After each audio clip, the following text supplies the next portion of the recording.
بسم اللہ الرحمن الرحیم. السلام علیکم ناظرین. I hope you all will be fine. Faisal Ghumman اپنے نئے ویلاگ کے ساتھ آپ کی خدمت میں دوبارہ حاضر ہے. ناظرین آپ سے ریکویسٹ یہ ہے کہ فیصل گھمن یوٹیوب چینل کو سبسکرائب لازمی کر لیں. ناظرین ہم سب کو معلوم ہے کہ نجی شعبہ کسی بھی ملک میں جو اکانومی کے حوالے سے اکانومی کو امپروو کرنے کے حوالے سے ایک امپورٹنٹ سیکٹر جو ہے وہ کنسیڈر ہوتا ہے. پوری دنیا میں ہم دیکھ لیں کہ ہر ملک میں جو حکومت ہے وہ پرائیویٹ سیکٹر کو فوکس اس لیے کرتی ہے کہ معیشت کے اندر پرائیویٹ سیکٹر جو ہے اس کی پارٹیسپیشن سے جو ہے آپ کی اکنامک پراسپیرٹی آتی ہے آپ کے ملک میں، اور لوگ جو ہیں وہ تیزی سے ترقی کرتے ہیں. اب پاکستان میں ہم بات کرتے ہیں معیشت کے حوالے سے، تو پاکستان کی معیشت جو ہے وہ ہمیشہ سے ہی کبھی آپ نے دیکھا ہو کہ سٹیبل ہو، وقتی طور پہ سٹیبل ہوتی ہے لیکن لانگ ٹرم بیسس پہ سٹیبل نہیں ہوتی. تو ہمارے ملک میں جو نجی شعبہ ہے وہ کسی حد تک تو ہمیں ترقی کرتا نظر آتا ہے، لیکن موسٹ آف دا ٹائم اگر ہم دیکھیں لانگ ٹرم پالیسیز کے اندر دیکھیں تو نجی شعبہ کے مسئلے مسائل جو ہیں وہ پاکستان میں موجود ہیں. اور اس میں نجی شعبہ جو ہے پرائیویٹ سیکٹر جسے کہتے ہیں، وہ پاکستان کا جو اپنا پرائیویٹ سیکٹر ہے، نجی کمپنیاں ہیں، پرائیویٹ سیکٹر میں جو کمپنیاں ہیں وہ اپنا گلے اور شکوے کرتی نظر آتی ہیں پاکستان میں. اسی طرح ہم پاکستان میں فورن ڈائریکٹ انویسٹمنٹ کی بات کرتے ہیں، تو جو پاکستان سے باہر بیٹھا انویسٹر ہے وہ بھی پاکستان میں سرٹن پرابلمز کی وجہ سے، سرٹن ہرڈلز کی وجہ سے جو ہے وہ اپنا انویسٹمنٹ کرنے کے والے سے تھوڑا سا ایوائڈ کرتا ہوا نظر آتا ہے. تو اب ہم پاکستان میں الیکشن جو ہے وہ کروانے جا رہے ہیں اگلے سال فیبرری میں یا مارچ سے تھوڑا پہلے الیکشن ہونے کا چانس ہے. اور پاکستانیز جو ہیں وہ جہاں معیشت کے بہت سارے چیلنجز جو ہیں اور جس میں انفلیشن سب سے بڑی جو ہے پرابلم ہے اس وقت لوگوں کے لیے، اس کو فیس کر رہے ہیں. تو وہ جو بھی الیکشن کے سینیریو میں پارٹی گورنمنٹ بنائے گی اس سے جو ہے عوام کی جو ہے سب سے زیادہ توقعات جو ہے وہ معیشت کو سٹیبل کرنے میں اور لوگوں کی جو پرچیزنگ پاور ہے اس کو بہتر کرنے پہ لوگوں کی نظر ہے اس وقت. ناظرین ہم بات کرتے ہیں، آج ہم بات کریں گے اسٹیٹ بینک آف پاکستان کی ایک بڑی امپورٹنٹ رپورٹ ہے جو کہ پاکستان کے پرائیویٹ سیکٹر کے حوالے سے جو بینک ادھار دیتے ہیں اپنا پرائیویٹ سیکٹر کو، اس حوالے سے ہے، جو کہ بڑی ڈسٹربنگ رپورٹ ہے. اب اس رپورٹ کو اگر ہم تھوڑا سا جائزہ لیں آج، تو یہ جو مالی سال جا رہا ہے سن 2023-24 کا، اس کے پہلے 6 ماہ میں جو پرائیویٹ سیکٹر کو کمرشل بینکس نے، ہمارے جو پاکستان کے کمرشل بینکس ہیں، انہوں نے جو ہے تقریباً 141 ارب روپیہ جو ہے وہ پرائیویٹ سیکٹر کو دیا. 141 ارب روپیہ جو دیا گیا، جو 1 جولائی سے دسمبر 15 کے درمیان، اس کے اگینسٹ پرائیویٹ سیکٹر نے صرف 41 بلین جو ہے وہ واپس کیا ہے. اور پرائیویٹ سیکٹر جو ہے اس کو بینکوں کی طرف سے جو قرضے دیے گئے ہیں وہ پچھلے مالی سال میں فسکل ایئر 3 جو 2023 گزرا ہے اس میں 208 ارب روپیہ پرائیویٹ سیکٹر کو دیا گیا، جس میں جو ہے اس کے مقابلے میں جو اس سے پچھلے سال ہے مالی سال 21-22 جو ہے اس میں 1329 ارب جو ہے وہ بینکس نے قرضہ دیا پرائیویٹ سیکٹر کو. تو اس سے آپ اندازہ لگا لیں کہ سن 2021-22 میں جو دیا گیا اور جو پچھلا مالی سال ختم ہوا ہے اس میں 208 کتنا فرق ہے. مطلب یہ آپ کی معیشت کی جو ایک بڑی امپورٹنٹ جو پرائیویٹ سیکٹر کی جو پارٹیسپیشن ہوتی ہے اس کے اوپر ایک بہت بڑا سوالیہ نشان ہے. اسی طرح اگر ہم دیکھیں تو اپنا بینکس نے، کمرشل بینکس نے پرائیویٹ سیکٹر کو اگنور کرتے ہوئے گورنمنٹ سیکٹر میں جو ہے، گورنمنٹ کے سیکٹر میں جو ہے انہوں نے سرمایہ کاری کی، چونکہ وہاں سے ان کو جو ہے ریٹرن زیادہ تھا. 22% ریٹرن جو ہے انہوں نے گورنمنٹ پیپرز میں انویسٹ کر کے کمایا. اب آپ اندازہ لگائیں کہ پاکستان کی معیشت کی جو انڈیکیٹرز ہیں وہ اس میں اس وقت ہماری جو اکنامک گروتھ ہے وہ 2 سے 3% ہے، یہ جو کرنٹ فسکل ایئر 2023-24 چل رہا ہے. اور اس میں ہماری جو لارج اسکیل مینوفیکچرنگ ہے وہ بھی نیچے آئی ہے. لارج اسکیل مینوفیکچرنگ کے جو فگرز ہیں وہ اتنے اچھے نہیں ہیں. اب جو بینکس ہیں جی، کمرشل بینکس یہ کہتے ہیں جی کہ ہم نے کم قرض دیا ہے پرائیویٹ سیکٹر کو، اور اس کی وجہ جو ہے ہائی کاسٹ ہے، ادھار جو دینے کی جو ہائی کاسٹ ہے اس کی وجہ سے ہم نے کمرشل بینکس کو کم قرضہ دیا. کمرشل بینکس نے پرائیویٹ سیکٹر کو کم قرضہ دیا، جو انویسٹرز ہیں یا پرائیویٹ کمپنیاں ہیں جو انویسٹ کرنا چاہتی ہیں اس ملک میں یا کرتی ہیں. اب اس میں کمرشل بینکس یہ کہتے ہیں جی کہ اسٹیٹ بینک کی طرف سے جو ہے پالیسی ریٹ جو ہے، انٹرسٹ ریٹ جو ہے وہ 22% ہے، جس کی وجہ سے بینکس جو ہیں انہوں نے ایوائڈ کیا پرائیویٹ سیکٹر کو دینا، چونکہ کمرشل بینکس کو یہ خطرہ رہتا ہے کہ اگر انہوں نے پرائیویٹ سیکٹر کو ادھار دیا تو وہ ڈیفالٹ کر سکتے ہیں، چونکہ پرائیویٹ سیکٹر 22% جو ہے سود کے ساتھ جو ہے وہ ریٹرن شاید نہ کرے. تو یہ ایک خطرہ جو ہے کمرشل بینکس کو رہتا ہے. اچھا، ابھی یہ پیچھے آپ نے دیکھا کہ ہماری جو اپنا پاکستان سٹاک مارکیٹ ہے اس نے ایک دم جو ہے وہ اس میں اپنا بوسٹ آیا اور انویسٹرز نے کافی اس میں سرمایہ کاری کی. اس میں بینکنگ سیکٹر کے بھی آپ کو پتہ شیئرز ہیں ہمارے پاکستان کے جو بینکس ہیں اے بی سی کیٹیگری کے، تو بینکس نے اس میں کمایا ہے. اس میں بینکس نے ٹھیک ٹھاک جو ہے وہ ارننگ کی ہے. اور مطلب یہ چیز کمرشل بینکس کو نظر نہیں آتی کہ آپ لوگ جو ہے جب حصص بڑھتے ہیں تو اس وقت تو آپ بڑی اپنا اس میں ارننگ کرتے ہیں، لیکن پرائیویٹ سیکٹر کو دیتے ہوئے آپ کو جو ہے تکلیف ہوتی ہے. اسی طرح ایک گورنمنٹ نے جو پچھلی گورنمنٹ گزری ہے انہوں نے کوئی ونڈ فال ٹیکس لگایا تھا 40% کا کمرشل بینکس کے اوپر. وہ بھی انہوں نے کورٹ میں اپنا بیٹل کی اور وہ 40% ونڈ فال ٹیکس نہیں دیا بینکس نے. یہ وہ ونڈ فال ٹیکس وہ ہوتا ہے جو سن 2021-22 میں 2 سال پہلے انہوں نے ارننگ کی تھی، کوئی خاص ارننگ ہوتی ہے. تو اب چونکہ کمرشل بینکس جو ہیں ان کو لالچ زیادہ گورنمنٹ کے پیپرز میں، گورنمنٹ کی جو بانڈز ہیں ان میں انویسٹ کرنے کا آتا ہے، چونکہ ان کو اس پہ اچھا ریٹرن ملتا ہے، تو پرائیویٹ سیکٹر کو اگنور کیا گیا ہے. اچھا، کمرشل بینک کے ساتھ ساتھ اگر ہم دیکھیں تو اسلامک جو بینکس ہیں ان کے اندر بھی جو اپنا پرائیویٹ سیکٹر کو دینے کی جو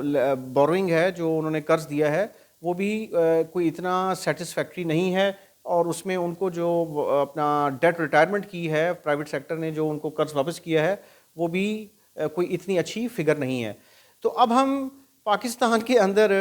بات کرتی ہیں، ساری سیاسی پارٹیاں جو ہے وہ اپنے دور میں بات کرتی ہیں جی کہ ہم انویسٹمنٹ لے کے آئیں گے، پرائیویٹ سیکٹر کی انویسٹمنٹ پاکستان کی لوکل کمپنی سے لے کے آئیں گے، پوری دنیا سے لے کے آئیں گے. تو ہم جو ہے دیکھتے ہیں کہ پرائیویٹ سیکٹر جو ہے بیچارہ اس نے کیا پرفارم کرنا ہے جب ان کو آپ نے قرض ہی نہیں دینا، اور وہ قرض بھی آپ نے اگر دینا ہے تو وہ آپ نے 22% 22% کی شرح سود کے ساتھ دینا ہے. کمال ویسے یہ ملک ہے. اور میں جو ہے اب اس میں کیا بات کروں، یہ اب ایک تلخ حقیقت ہے، this is bitter fact of our Pakistani politics, کہ جب جنرل ایوب کے دور میں انڈسٹریلائزیشن ہوئی، پرائیویٹ سیکٹر آیا، اس میں لوکل کمپنیز نے بھی انویسٹمنٹ کی، انفراسٹرکچر میں کی، انرجی سیکٹر میں کی، اور دیگر جو ہے سیکٹرز کے اندر جو ہے انویسٹمنٹ ہوئی، اس میں باہر کی کمپنیاں بھی آئیں، پاکستان سٹیل ملز جیسا پروجیکٹ لگا. تو ذوالفقار بھٹو جو ہیں انہوں نے آ کر جو ہے جو نیشنلائزیشن کی، قومیانہ جسے کہتے ہیں کہ اپنا پرائیویٹ سیکٹر میں بڑی بڑی انڈسٹری جو ہے ان کو وہ سرکاری اسٹیٹ کی جو ہے اس میں لے آئے، نیشنلائزیشن میں لے آئے. اس سے آپ کی ملک کا جو اس وقت جو ایک معیشت اٹھ رہی تھی پاکستان کی دیگر ملکوں کی طرح، اس کو بریک لگ گئی. تو میں یہ سمجھتا ہوں کہ یہ ذوالفقار علی بھٹو صاحب کی دور میں ان کا جو سب سے غلط فیصلہ تھا کہ جب پوری دنیا میں انڈسٹریلائزیشن ہو رہی تھی، پرائیویٹائزیشن کی طرف جا رہا تھا سلسلہ، تو ڈیفینیٹلی انہوں نے ایک پلاننگ کی تھی کہ اگلے آنے والے سن 60s سے آنورڈ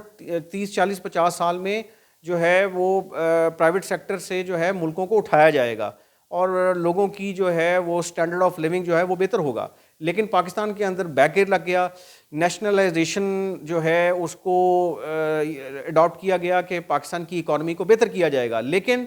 جو ہے وہ بیک فائر ہو گیا. اور اس کا خمیازہ ہم اب تک بھگت رہے ہیں کہ تقریباً آپ سمجھ لیں کہ مور دین 50 ایئرز ہو گئے کہ ہم لوگ جو ہے اسٹیبل نہیں ہو پا رہے, ہماری اکنامک اسٹیبلٹی جو ہے وہ لانگ ٹرم بیسس پہ نہیں ہے. کچھ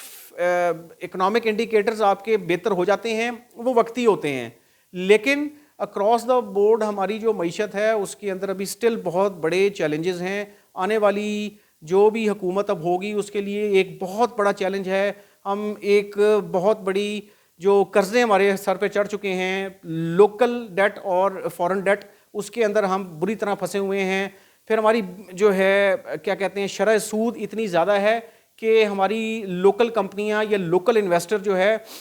وہ بھی جو ہے گھبرا رہا ہے کہ بھی انویسٹمنٹ اگر وہ کرے گا تو وہ اتنے بڑے سود کے اوپر اگر قرضہ لے گا تو اس کو وہ ریٹرن کیسے کرے گا. اچھا, اسی طرح فورن ڈائریکٹ انویسٹمنٹ اگر تھوڑی سی بہتر ہوئی ہے تو وہ بھی ٹیمپوریری لگتی ہے مجھے, چونکہ ان دا لانگ رن ہمارے بہت سارے پالیسی میٹرز کے باٹل نیکس ہیں جس کی وجہ سے اپنا ٹیکسیشنز کے ایشوز ہیں, پھر کلیئرنس کے ایشوز ہیں, پھر یہ کہ فیوریبل انوائرمنٹ جو ہے پاکستان میں لانگ ٹرم بیسس پہ نہیں ملتی تو لوگ ایوائڈ کرتے ہیں, باہر کی کمپنیاں بھی ایوائڈ کرتی ہیں. تو یہ اسٹیٹ بینک کی جو رپورٹ ہے یہ بہت الارمنگ ہے پاکستان کی معیشت کے لیے. اس کے لیے اب اسٹیٹ بینک آف پاکستان کو بھی سوچنا ہوگا, بینک دولت پاکستان کو, کہ اتنے بڑے انٹرسٹ ریٹ کے ساتھ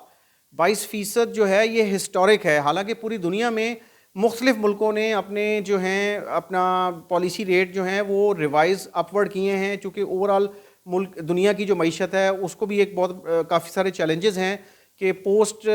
پینڈیمک جو سچویشن ہے اس کو ابھی کنٹرول نہیں کر پا رہی اپنا پوری دنیا. اور پھر یہ یوکرین وار ہے, اس کے بعد پھر اپنا پیلسٹائن کے حوالے سے ہم دیکھ رہے ہیں کہ اپنا غازہ کی جو وار ہے اس نے بھی کافی حد تک اکنامک ڈی اسٹیبلٹی جو ہے وہ کریٹ کی ہے. تو اس سچویشن کے اندر جب اتنا بڑا انٹرسٹ ریٹ ہوگا تو پھر ایک پرائیویٹ سیکٹر کو آپ کیسے بوسٹ دیں گے, پرائیویٹ سیکٹر کا کانفیڈنس کیسے آپ ریسٹور کریں گے کہ پرائیویٹ سیکٹر جو ہے وہ مزید انویسٹمنٹ کرے, جو آلریڈی ان کی جو پروجیکٹس ہیں, جو پیرافرنیلیا ہے اس کو بڑھائیں, اور جو ہے ملک کے اندر اکنامک ایکٹیویٹی جنریٹ ہو, لوگوں کے لیے روزگار کھلیں. یوتھ جو ہماری بڑی تیزی سے یہ ملک چھوڑ رہی ہے, ہر سال آپ دیکھتے ہیں کہ لوگوں کی تعداد میں اضافہ ہو رہا ہے کہ پاکستان میں کوئی اپرچونیٹیز نہیں ہے جاب کی یا بزنس کی, تو لوگ یہاں سے چھوڑ کے جا رہے ہیں. تو یہ ایک بہت بڑا چیلنج اسٹیٹ بینک کے لیے بھی ہے. یہ سمجھتا ہوں کہ اگر آپ نے اس ملک میں اکنامک ایکٹیویٹی جنریٹ کرنی ہے, ملک میں روزگار لے کے آنا ہے, ملک میں جو ہے انفلیشن کو کنٹرول کرنا ہے, تو پرائیویٹ سیکٹر کو بوسٹ کرنا بہت ضروری ہے. آپ انڈیا میں دیکھ لیں کہ انڈیا میں ان کے لوکل جو بزنس مین ہیں, لوکل انویسٹر ہیں اور فورن انویسٹرز ہیں, بھاگ کے آ رہے ہیں. ان کو چونکہ بہت اچھی انوائرمنٹ, بزنس فرینڈلی انوائرمنٹ دی جا رہی ہے انڈیا کے اندر. میں انڈیا کے ساتھ کمپیریزن اس لیے کر رہا ہوں کہ ہمارے ہمسایہ ملک اور ہم وہاں سے علیحدہ ہوئے ہیں. ہمیں اور کسی ملک کے ساتھ کمپیریزن کرنے کی ضرورت نہیں ہے کہ ہمارے ساتھ انڈیا ہے تو ہم انڈیا کو دیکھ لیں کہ انڈیا کے اندر بھی جو اپنا اسٹیٹ بینک آف انڈیا کی جو اپنا ریٹس ہیں, پالیسی ریٹس ہیں, وہ بھی تھوڑے زیادہ ہیں, لیکن وہاں پہ آپ دیکھیں کہ اکنامک ایکٹیویٹی جنریٹ ہو رہی ہے, پرائیویٹ سیکٹر کو بہت زیادہ فیسیلیٹیٹ کیا جا رہا ہے. وہاں کے بینکس بھی پرائیویٹ سیکٹر کو, لوکل پرائیویٹ سیکٹر کو اور فورن جو انویسٹمنٹ آتی ہے اس کو بھی وہ جو ہے لینڈنگ کر رہے ہیں, اور جو ہے ایک اکنامک ایکٹیویٹی ہمیں نظر آتی ہے. خوشحالی انڈیا میں نظر آتی ہے آپ کو. اس وقت کا جو ٹائم ہے اگر آپ دیکھیں تو انڈیا کی معیشت کے جو انڈیکیٹرز ہیں وہ بہت اچھے طریقے سے پرفارم کر رہے ہیں. اب ہمیں پاکستان میں پاکستانی جو ہیں وہ بھی اسی طرح کا کوئی ماڈل دیکھ رہے ہیں کہ جس میں خوشحالی آئے, لوگوں میں خوشحالی کیسے آئے گی کہ جب آپ پرائیویٹ سیکٹر کو اسٹرینتھن کریں گے, پرائیویٹ سیکٹر کو پروموٹ کریں گے بغیر کسی لالچ کے. گورنمنٹ جو ہے, گورنمنٹ کے جو ادارے ہیں وہ یہ ریئلائز کریں کہ پرائیویٹ سیکٹر جو ہے وہ کتنا ضروری ہے. ہمارا تو حال یہ ہے کہ یہاں پہ ہماری جو اسٹیٹ اینٹیز ہیں, پی آئی اے ہے, پاکستان اسٹیل ملز ہے اور دیگر ادارے ہیں, ان کو پرائیویٹائز کرنے کی طرف جا رہے ہیں. تو یہ تو گورنمنٹ خود ریئلائز کرتی ہے کہ پرائیویٹائزیشن کتنی امپورٹنٹ ہے. سرکاری اداروں کی پرائیویٹائزیشن ایک علیحدہ چیپٹر ہے جس پہ میں علیحدہ سے بات کروں گا, لیکن جب گورنمنٹ یہ ریئلائز کرتی ہے کہ پرائیویٹ سیکٹر زیادہ بہتر پرفارم کرتا ہے ملکی معیشت کو بہتر کرنے کے لیے، تو پھر آپ جو private sector, genuine private sector ہے، اس کو اکاموڈیٹ میکسیمم کریں گے تو یہ ملک جو ہے وہ بہتر ہوگا۔ اس حوالے سے کمرشل بینکس بھی جو ہیں وہ اپنی ذمہ داری پوری کریں، اور اسٹیٹ بینک آف پاکستان کے اوپر سب سے امپورٹنٹ ذمہ داری ہے کہ وہ کمرشل بینکس کو جو ہے وہ ریگولیٹ کرے، اور ان کو جو ہے پریشرائز کرے کہ وہ پرائیویٹ سیکٹر کو لینڈنگ جو ہے اس کو بڑھائیں، تاکہ پاکستان میں اس وقت سرمایہ انویسٹ کرنے کی ضرورت ہے پاکستان کی معیشت کو بہتر کرنے کے لیے۔ تھینک یو جی، اللہ حافظ، آپ سے پھر بات ہوگی۔